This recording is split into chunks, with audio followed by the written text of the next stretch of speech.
Soy Alex Nava y estoy convencido que todos somos llamados a romperla en la vida.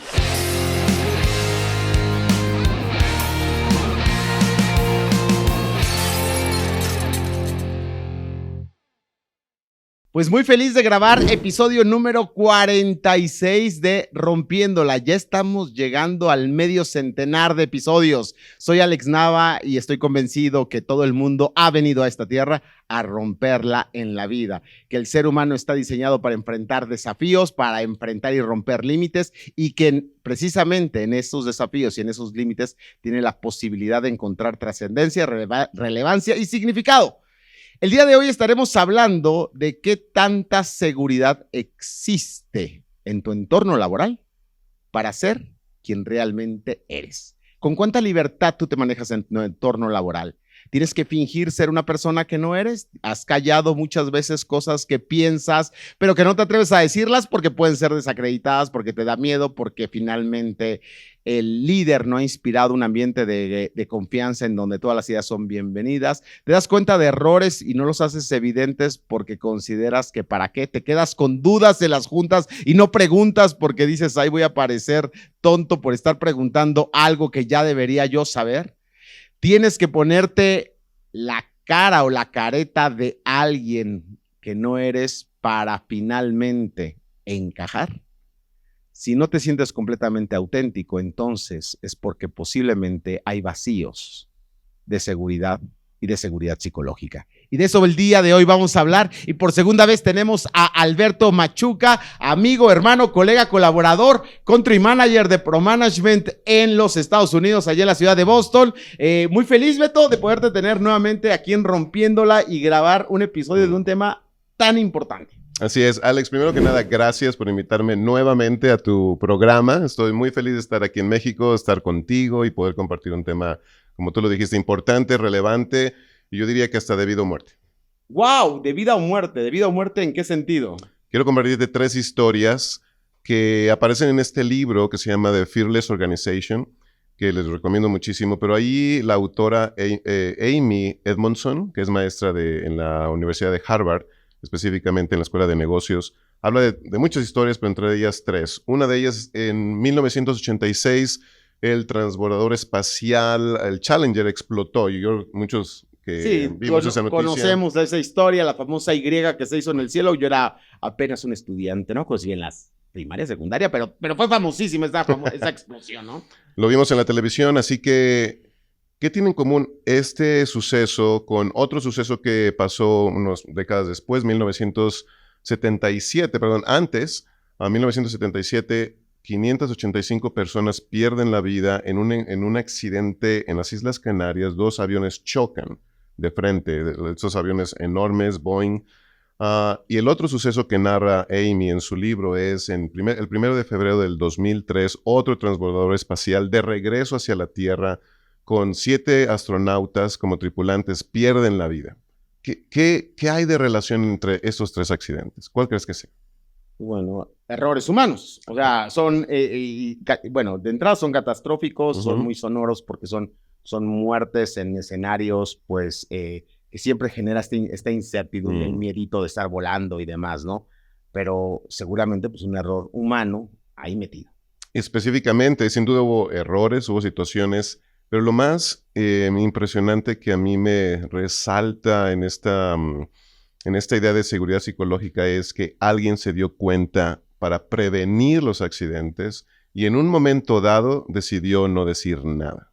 A ver, esos 3 accidentes tienen el punto en común que sí había alguien que había detectado el error y la falla. Exacto. ¿Y lo habló o no lo habló y no fue escuchado o no lo habló? Por ejemplo, en el transbordador espacial Columbia, que es el que regresa a la Tierra, hay un ingeniero que cuando el transbordador sale de la órbita terrestre, o cuando está despegando, él notó algo en uno de los videos. Entonces se obsesionó con ver el video una y otra vez, y había una mancha de un tipo de espuma que estaba saliendo de una parte de la nave que golpeó contra uno de los alerones. Entonces, pero como era un poco borroso las imágenes, él tenía que pedir autorización a su jefe. Dijo, mira, eso me preocupa, hubo un golpe de tal material en una de las salas, tengo temor de que en su regreso, o sea, él ya había tenido esta tesis de que pudiera haber algo catastrófico de regreso. O sea, ya había dado una alerta antes de ver esas imágenes. Exacto. No, ya viendo las imágenes dio la alerta. Pero él necesitaba de ayuda del gobierno federal para poder tener una imagen mucho más clara, pero ya del transbordador en el espacio. Necesitaban fotografías muy específicas, pero cuando lo reporta a su jefe le dijeron, no hay problema, eso nadie más lo ha notado, eso puede ser algo. Es cualquier cosa, viste de más, eres un pequeño ingeniero aquí, toma tu lugar y déjanos a los expertos hablar. Y dentro de la investigación salió de que la cultura en la NASA en ese momento era de que los ingenieros solo podían tratar temas con los ingenieros, dejar las cosas de los altos mandos para los altos mandos. Entonces, cuando la jefa en realidad de este ingeniero le dice, no te preocupes, él decidió ya dejarlo por la paz, pero vino una reunión antes de que el transbordador regresara a la Tierra, donde él pudo sacar de nuevo su tesis, porque dijeron, ok, veamos todas las opciones posibles de algún riesgo. Y cuando salió el tema de este material que él notó que pudo haberse salido de la nave, él ahí fue que decidió no decir nada, se quedó en silencio. ¡Wow! Entonces decidió callar, y me imagino entonces que es lo mismo con los otros dos casos, deciden callar algo que ven, pero que no se sienten seguros de decir. Y lo que tiene en común es el miedo. Por ejemplo, toda organización está hecha de humanos y todos los humanos tenemos miedo, ¿no? Es lo que tenemos en común. Miedo a fracasar, miedo a que nos vean diferente, miedo a perder el empleo, miedo a que nos critiquen. Por ejemplo, en el caso de los aviones que chocaron uno contra otro, fue porque en la isla había muy mala visibilidad y uno de los aviones iba siendo piloteado por un piloto de alto rango, muy importante en la empresa, y cuando el copiloto le dijo, mira, necesitamos pedir autorización. No, yo ya, o sea, el jefe se puso, yo ya lo sé todo, tengo tantos años de experiencia. No tienes que venir a decirme a mí, mi trabajo, lo que tenemos que hacer y las precauciones que deberíamos tomar. Entonces, cuando piden autorización, les dicen, esperen unos momentos, pero el otro era como, no, ya está listo. El punto es que hubo una falta de comunicación, interrumpía mucho este piloto mayor a su copiloto. El punto es que decidieron salir y no se dieron cuenta que había otro avión enfrente de ellos, ¿no? Entonces chocaron. Choque de frente. Pero el copiloto le dijo, esperemos, hasta el punto en que ya, por la influencia de este piloto mayor, decidió ya quedarse callado y ya no decir nada. Y que me imagino que en la caja negra sale todas estas conversaciones. Toda la grabación, ¿no? Así es. Entonces el temor hace que en el cerebro, por ejemplo, dejemos de tener, todo el pensamiento crítico se opaca. Esto que los seres humanos tenemos tan hermoso como la innovación, también se deja a un lado. Dejamos de hacer preguntas. Hay una parte del cerebro que se afecta, y eso es obviamente por estudios, lo sabemos, que hace que nosotros reprimamos ciertas memorias. Entonces ya no recordamos cosas. Entonces suceden tantas situaciones cuando hay miedo. Entonces imagínate una cultura donde las personas, los líderes, los gerentes usan el miedo para que las personas logren metas, por ejemplo. El miedo a ser despedido, el miedo a no alcanzar el bono, el miedo a la reprensión, ¿no? Uh-huh. O finalmente una cultura en donde equivocarse está mal, donde tiene que salir todo bien a la primera, ¿no? Porque de repente hay gente que le gusta esa frasecita que considero que es completamente antihumana, ¿no? Haz las cosas bien y a la primera. ¿A quién le sale todo bien a la primera? O sea, a nadie, ¿no? O sea, escuchen el episodio número 1 de Rompiéndola y a ver si salió bien a la primera, ¿no? Entonces, y van a haber errores de cámara y no le salieron bien a la primera a Abraham, ¿no? Entonces, realmente no existe eso de bien a la primera, pero nos encanta decirlo considerándonos que somos 100% infalibles cuando somos todo lo contrario, somos seres falibles y que continuamente cometemos errores y que es parte de la dinámica cotidiana, pero en escenarios que pones como laborales, en donde la cultura del miedo existe, entonces lo que no existe es seguridad psicológica. Podríamos decir entonces que la seguridad psicológica la podríamos definir como un espacio en donde no hay miedo. Sería la creencia, sí, exacto. En otras palabras podríamos decir que es la creencia y eso es muy importante decirlo, no solo es la creencia de un individuo, es la creencia colectiva donde el expresar ideas, errores, tomar responsabilidad y expresar innovación o ideas mejores tal vez que la que el jefe está proponiendo, las personas se sienten libres de decir todas estas cosas. Ok, entonces sería más bien, podríamos definirlo, la seguridad psicológica es un espacio de libertad donde las personas se sienten con la confianza de ser como son y de hablar como les nazque o lo primero que se les viene a la mente, Claro. Porque no hay miedo al rechazo o miedo al ridículo, ¿no? Exacto. Y bueno, comenzamos hablando de historias trágicas, pero si lo que nos preocupa, por ejemplo, es la productividad, si lo que nos preocupa es mejorar los sistemas. Por ejemplo, hay algunos casos que también se exponen en este libro, es que ahí es donde realmente se descubrió este tema de la seguridad psicológica, estudiando hospitales y específicamente enfermeras. Entonces, lo que pasaba en algunos, o se dieron cuenta a través de los estudios, es que ciertas enfermeras que se les había acabado ciertos, no sé, gasas o jeringas o algo que necesitaban para cuidar de los enfermos, en vez de reportar, me faltan cosas, iban a otro lado, otro consultorio, tomaban esos recursos y los usaban con ellos. Y entonces decían, ya hice mi trabajo, ¿no? Espero mi recompensa o que no me digan nada, pero mientras tanto dejaban vacío el otro espacio. O sea, y nunca se reportó. Y entonces llegó un momento en que alguna enfermera no tenía el equipo necesario para atender. Exacto. Pero yo salvé mi pellejo. Exacto. Porque tengo miedo de que me vayan a decir algo en lugar de reportar un vacío. Y tendría que ser algo tan simple como, oigan, faltan gasas, ¿no? O sea, necesitamos completarlas. Claro. Sí, así es. Entonces, todos estos detalles que parecían detalles, pero que cuando tú los vas sumando, se vuelve un gran problema, ¿no? Ahí está también parte de cuán seguro es, psicológicamente hablando, el ambiente en donde te desenvuelves o se desenvuelven tus empleados.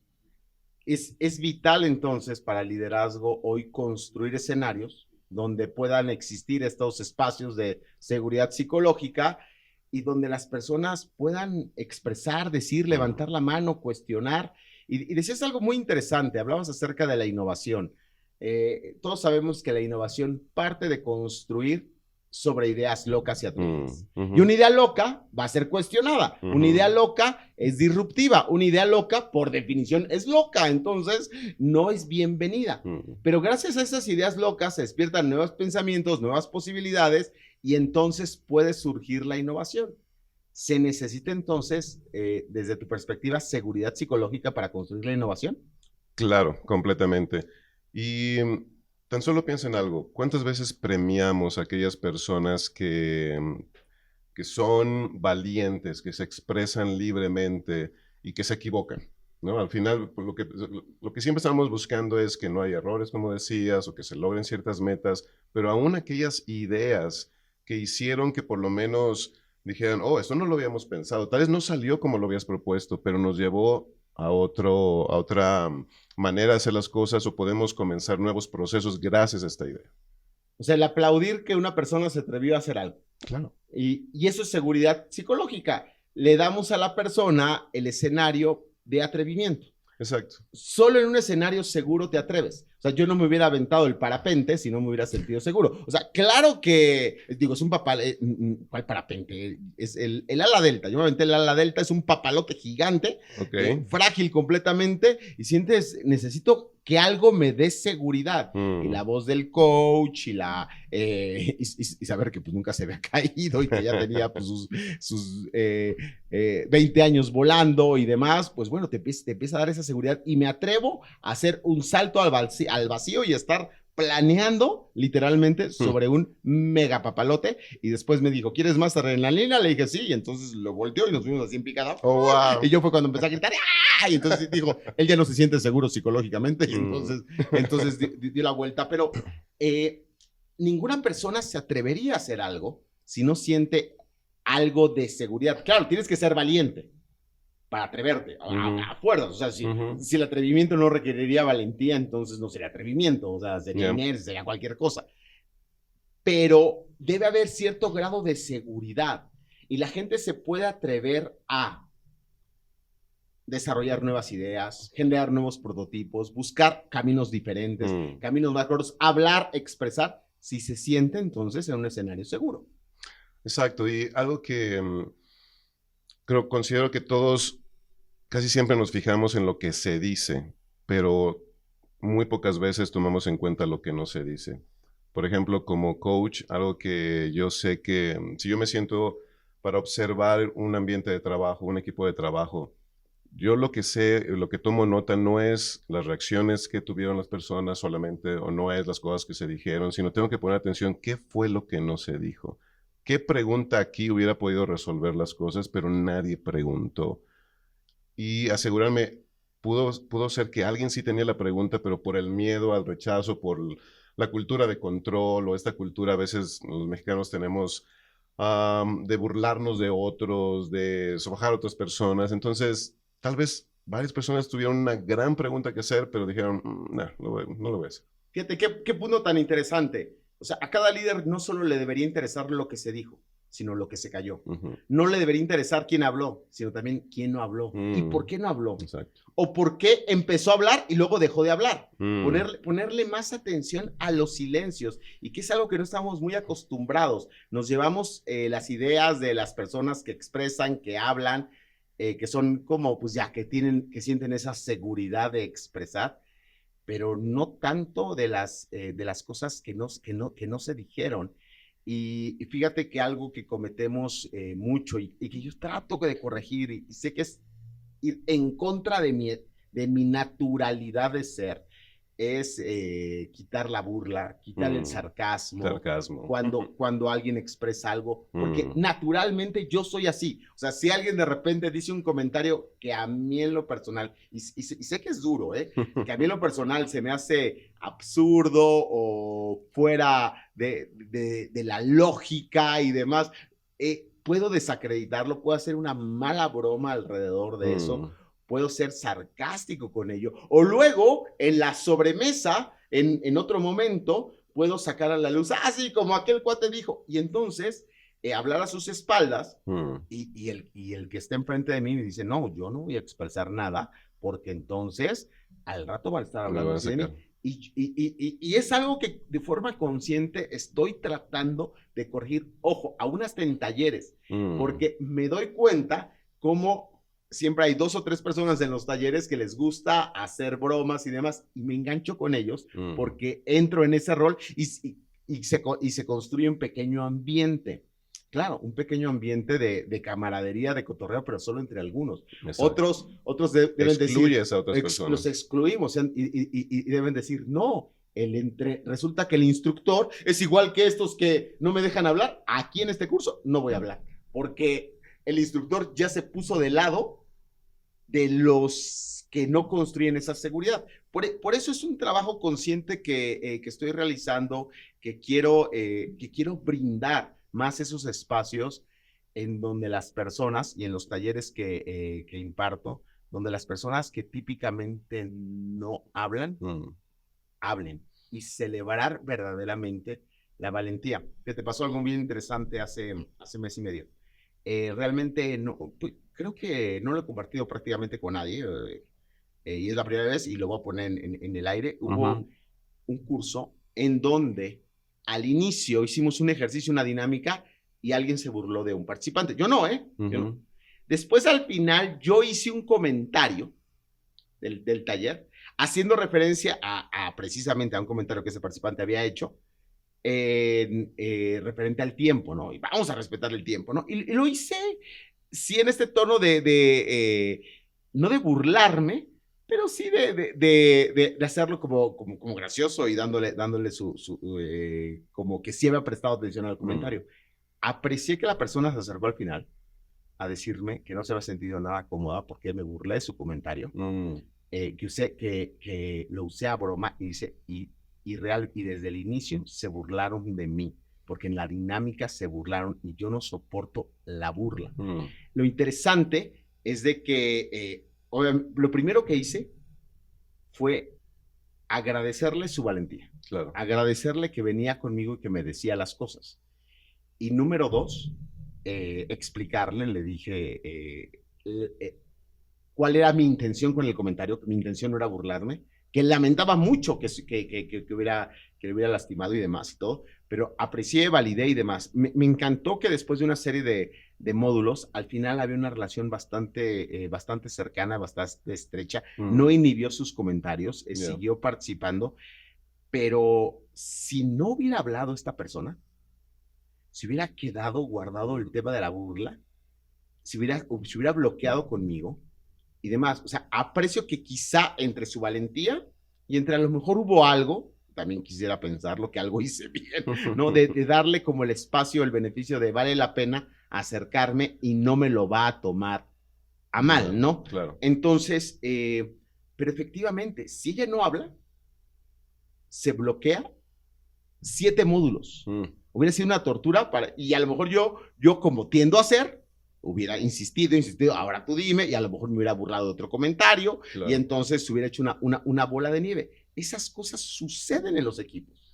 Así es, y creo que ahorita tú mencionaste algo, el ser consciente. Ahora, ¿ser consciente de qué? En lo más profundo, los miedos, o más bien tenemos esas creencias que también pienso que no son conscientes, que es los beneficios ilusorios del miedo.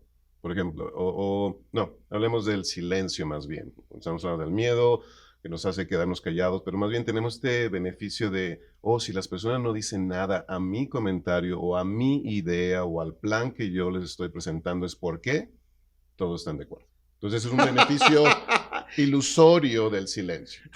En lugar de... Oye, nadie dijo nada. Pues tenías tu oportunidad para decir algo. Claro, pero cuando dices algo te acribillan. ¿Cuál es la frase que tenemos? El silencio o el que calla otorga. Exacto. Entonces tenemos esas creencias. Además, si nos vamos todavía más allá, nuestra crianza, todavía encuentro padres que hoy dicen, me acuerdo cuando mi mamá nada más me veía, ¿no? Si yo empezaba a decir algo o empezaba a comportarme de cierta manera, nomás me veían. Y ahí yo me quedaba callada. O sea, hasta nos sentimos orgullosos de cómo nos criaron en un sistema de valores donde el silencio parece que es muy importante porque significa obediencia, buen comportamiento. Sumisión, alineamiento. Claro, el ejército tiene que ser, o sea, deben estar callados, no tienen derecho a estar hablando, alzando la mano. Imagínate un cabo diciéndole al capitán, al sargento, al teniente. O sea, no tienen derecho a hacer eso, ¿no?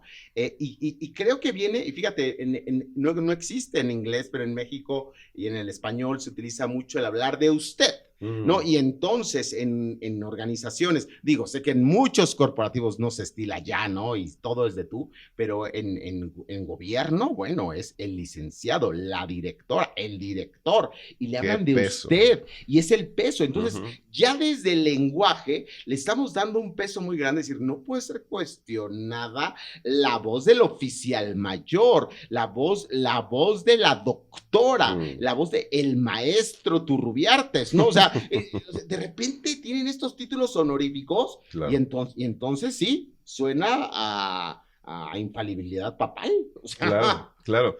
Así que sí me parece que es un trabajo de muchísima conciencia para aquellas personas que están en posiciones de liderazgo, de influencia, en donde si tú quieres que tu equipo de trabajo tenga mejores resultados, haya más innovación, las cosas se hagan más rápido. Entonces, necesitas compartir información. Necesitas que la gente comparte información. Ser transparente. Claro, transparentes y una cultura donde las personas puedan tomar responsabilidad.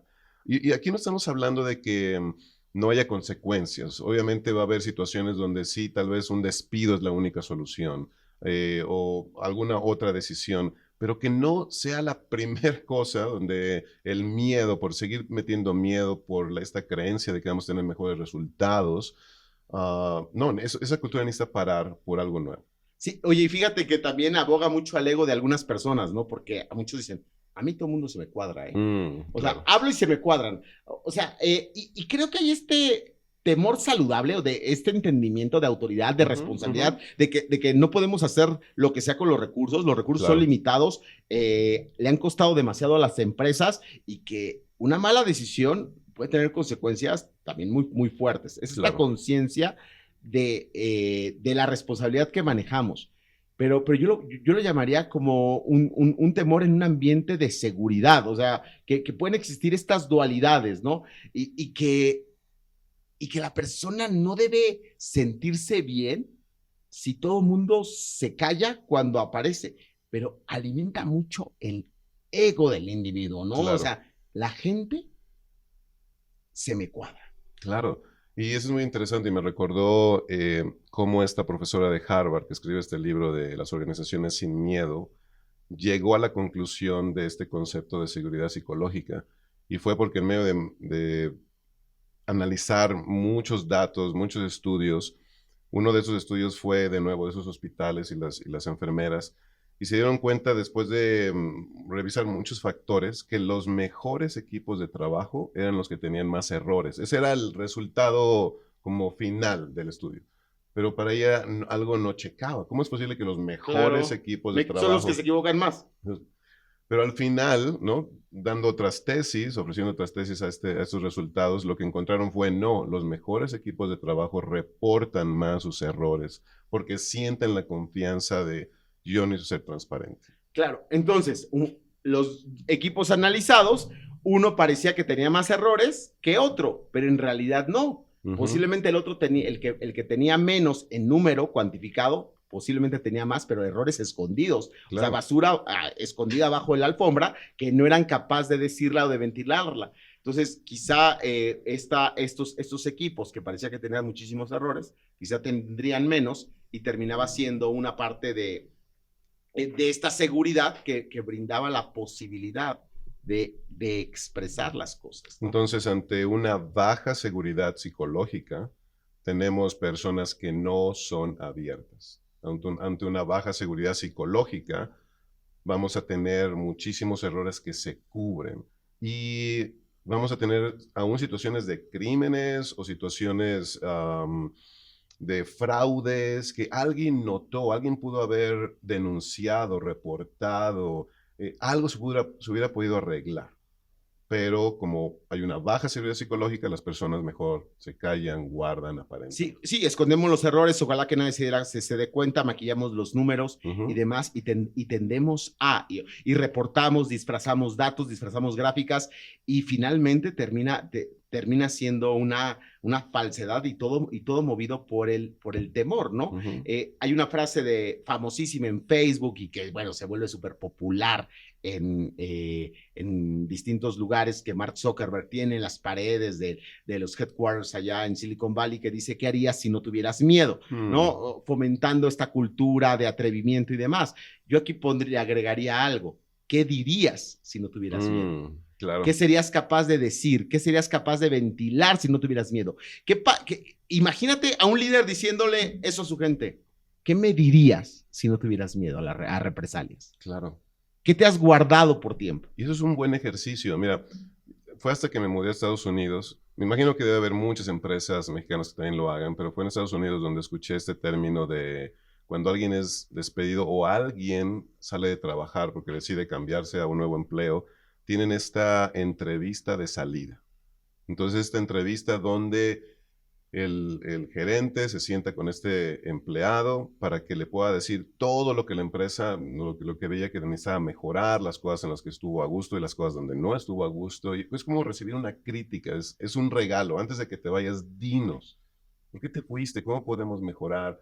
Y eso no es parte de la cultura de muchas organizaciones que piensan que son muy abiertos o que cuidan de sus empleados. Y también lo que mencionaste, me acordó de Google hizo, no recuerdo cuántos años atrás, hizo un programa en donde lo que estaba recompensando de los equipos de trabajo era que equipos que estaban trabajando en ciertos proyectos, el que dijera, ¿sabes qué? No, descubrimos después de todo este tiempo de planeación, de trabajo, que este proyecto no va de acuerdo a los valores o no va a tener el resultado que queremos.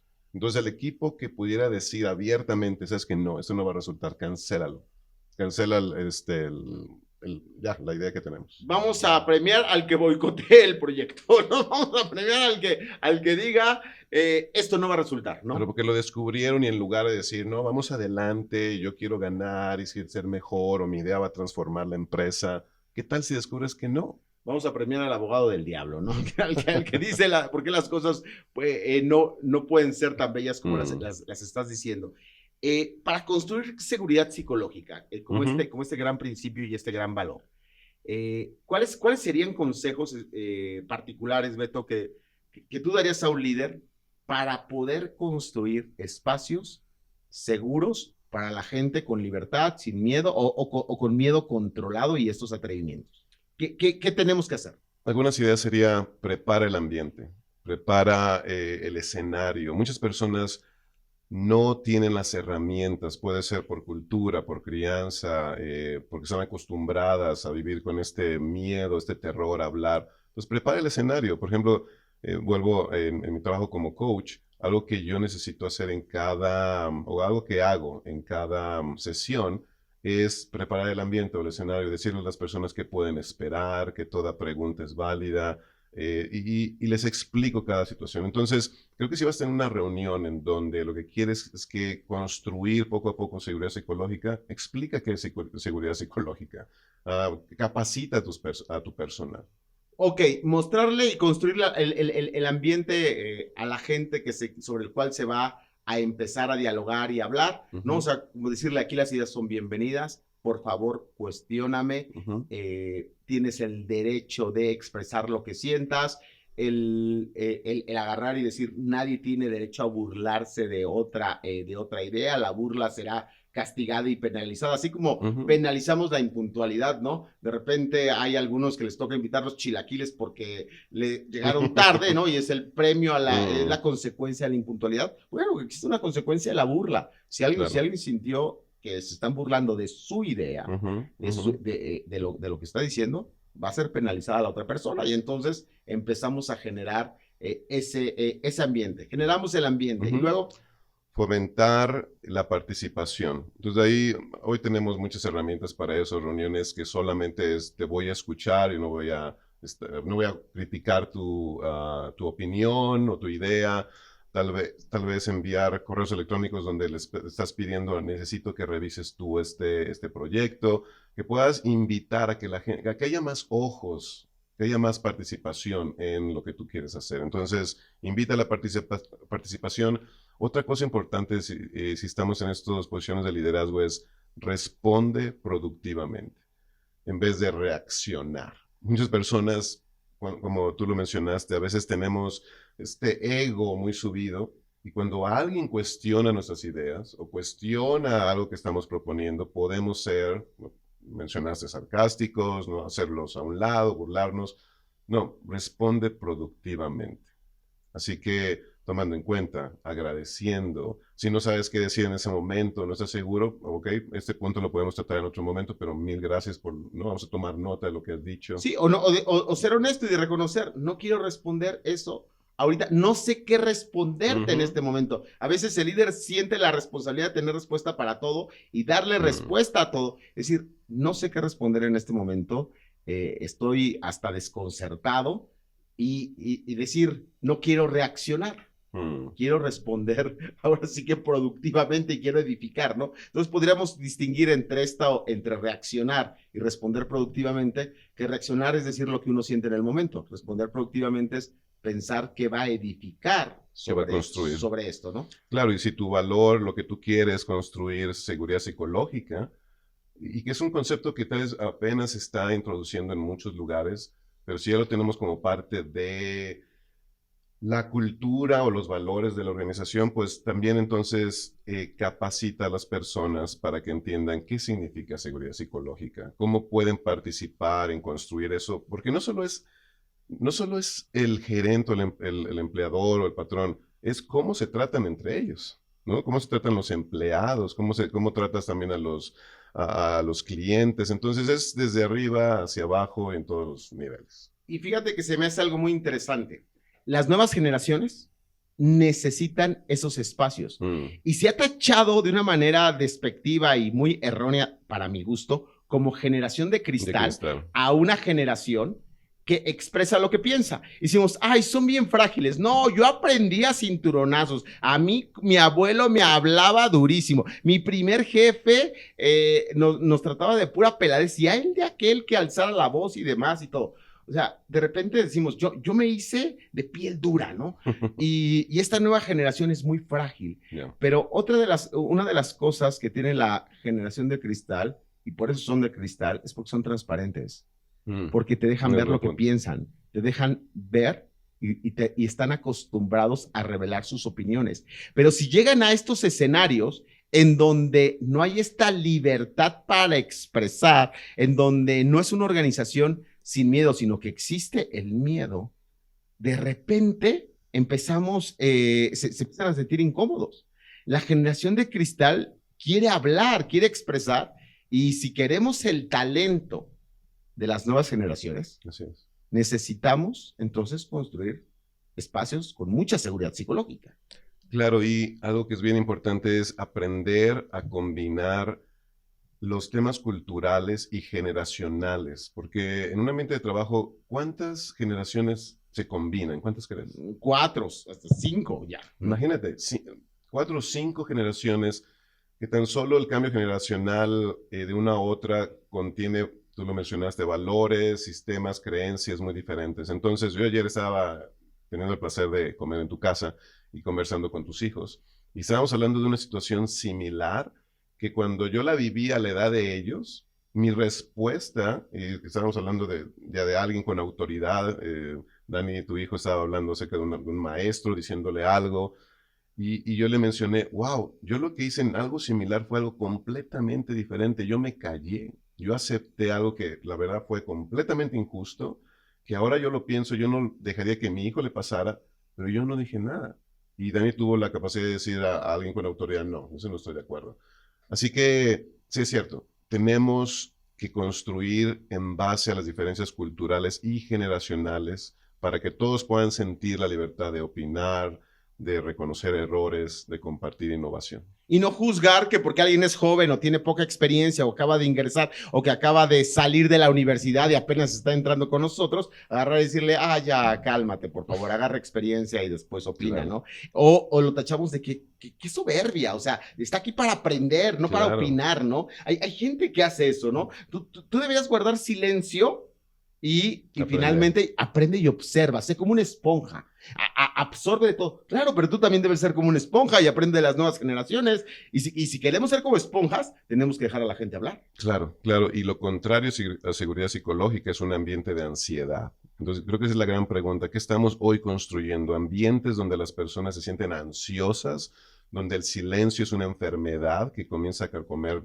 las bases de la organización, o un ambiente de seguridad en donde sí, tal vez vas a tener que enfrentar más errores, sí, tal vez vas a tener que dar la cara por tu equipo de trabajo, pero porque alguien fue abierto, porque alguien está expresando cosas que se pueden mejorar, porque solo lo que se nombra existe.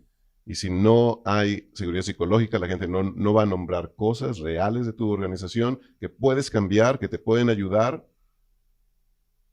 Y si no construimos eso, vas a perder dinero, personas, talento. Seguridad psicológica entonces se convierte en un imperativo hoy en día para las organizaciones. Pues mi querido Beto, qué rico tema, qué gusto poderlo compartir, poderlo explorar, y qué importante va a ser para las organizaciones empezar a construir dentro de su cultura, no solamente que algunas personas sean así, sino que toda la organización brinde esa seguridad. Cada vez los líderes tienen que ir enfrentando esos nuevos desafíos. Hay todas las metodologías hoy conocidas como Agile o ágiles, premian mucho la retroalimentación, ¿no? Y dicen, tenemos que ser adictos a la retroalimentación, pero no va a haber retroalimentación si no hay seguridad psicológica para recibirla y para brindarla, ¿no? Para ser ágiles tenemos que estar reconociendo rápidamente los errores y equivocándonos en la acción y estar ajustando. Y no vamos a poder estar reconociendo errores y haciendo ajustes rápidos si no tenemos esta seguridad psicológica. Quiere decir que las nuevas metodologías nos exigen y nos piden. Así es, completamente. Que podamos tener escenarios seguros, ¿no? Así es. Y quitar cada vez más la imposición de ideas, de formas. La cultura del control, del miedo. La cultura del control. Somos tan adictos a controlar, tan adictos a que a ser no cuestionados, ¿no? Ujú.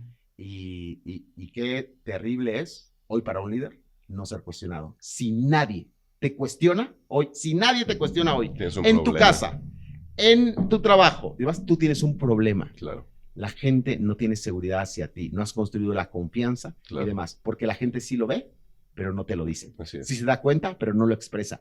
Sí sabe, esto está mal, pero ya para qué lo hablo. Ya, aguántate. Y ya, no tiene sentido hablar. Mucha gente llega a expresar eso, ¿no? Ujú, ujú. Terrible desafío si alguien no te está diciendo las cosas. Y entre más te digan, no te sientes ofendido, más bien siéndote bien de que has construido un espacio de seguridad psicológica, aunque Claro. también corrige lo que tienes que corregir, Claro. ¿no? Y no te acostumbres a escuchar siempre lo mismo, ¿no?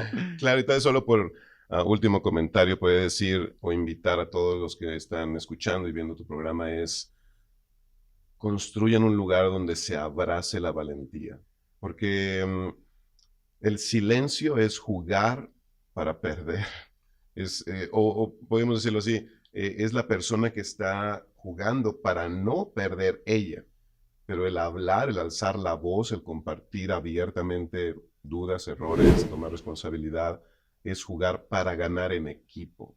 Entonces, silencio es individual, hablar es para mejorar como organización. Me callo para protegerme, Claro. hablo para que ganemos en conjunto. Así Entonces, dejemos de estar callados y fomentemos la valentía, el atrevimiento, el expresar Ujú. para que todos podamos ganar y para que podamos acelerar.